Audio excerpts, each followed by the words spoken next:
Welcome back to Pennsylvania Outdoor Life. We're focusing on the Pocono Wildlife Rehabilitation and Education Center over there in the Poconos. They take care of fawns at this time of the year and bear cubs. Here to tell us more about that is Emily.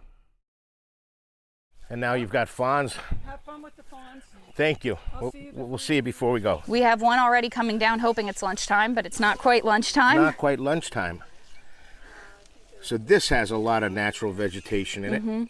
Every year, this has natural vegetation. Every year we run through and we check to make sure there's no toxic natural vegetation like milkweed that they can eat. And we also go through and plant it with seed. We planted some multiflora rose in there this year. We planted some clover and some deer seed mix so that they have some natural grazing options. Can we go inside? Absolutely.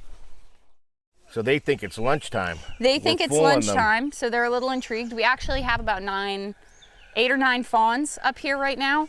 I'd have to double check our paperwork, but we have about 8 fawns up here right now. What you're seeing are the ones who are hungry enough to come and see if you're a food option.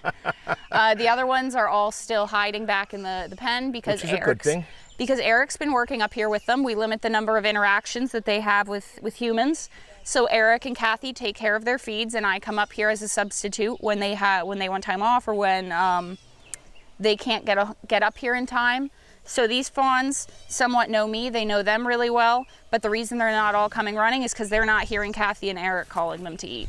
So this particular fawn here has a number associated with when it was brought, all that kind of stuff? You see all of their, all of our fawns that are up here have collars with name tags. It's their letter that identifies who they are.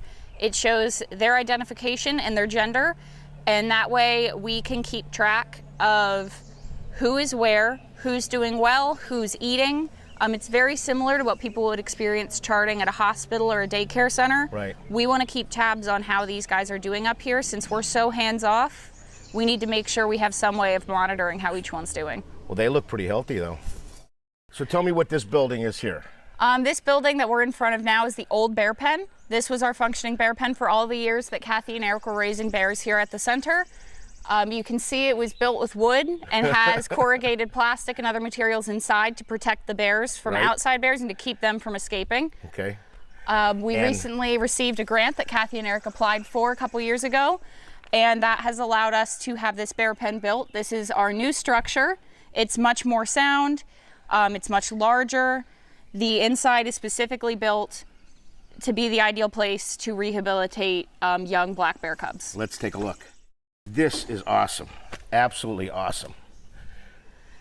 Now you said there was a local company that helped you? Primrose Landscaping. Right here on the shirt. See the shirt? Beautiful. So we had a wonderful group of women come and volunteer to help us with painting the walls so that they'll see bushes and trees and natural things around them instead of just blank walls. Primrose Landscaping donated a lot of time and effort to put in all of these structures for the bears to work on. We're going to be planting some plants in here so they have natural growth to roam around in. Northeast side contractors donated all the prep and cinder block that are used for the walls. We had a lot of help go into this bear pen. It was really a community effort. Wow. How many bear are you taking care of right now? Just 2. Just 2? And then they're going to come over here eventually? It's awesome. Yeah, we just have some plumbing to do, and that's about it. And a viewing area with one-way glass, right? So we have a viewing area that the public can see the bears in over here, and so that we can observe the bears and monitor their behavior.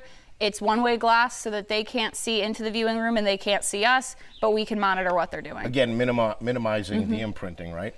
This is awesome. I wish you really a lot of luck with this. This came out great. When you look here, you look at a brand new pen, you look at all the food and the care, you got to pay for this somehow. Oh yeah. Somebody interested in making a donation or helping you guys out, what's the best way to do that? So we've actually had a lot of success in the last year or two. Facebook fundraisers are really picking up. People who use us for their birthday or for special events to make a Facebook fundraiser, that has been a huge part of being able to upgrade our facility and being able to take in the animals we take in.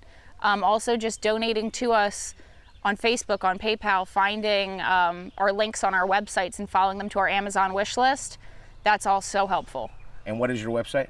It's PoconoWildlife.com. And how about that? They are ready to take on the bear cubs. How about that facility? Congratulations to Kathy and to Emily and everybody who worked hard to get them up and going with the fawns and the bear cubs. Now, we are indeed going to take a short break. When we come back, we're going to show you the animals that they have year-round for education.